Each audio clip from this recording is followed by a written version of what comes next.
এর নিচে হাজার বছরের ইতিহাস, এক বাঙালি যুবকের রক্ত, আর সেই রক্তেই জেগে উঠল ইতিহাস। আবিষ্কৃত হলো মহেঞ্জোদারো। সময়টা 1922 সাল।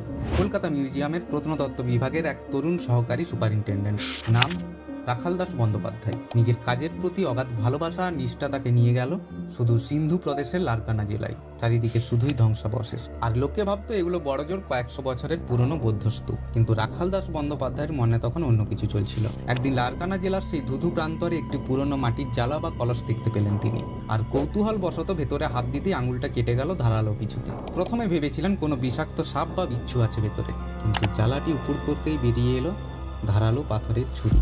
আর সেই পাথরের ছুরিগুলি দেখেই চমকে উঠলেন রাখাল দাস। মুহূর্তের মধ্যেই বুঝে গেলেন এগুলোর বয়স কয়েকশো বছর নয়, বরং কয়েক হাজার বছর।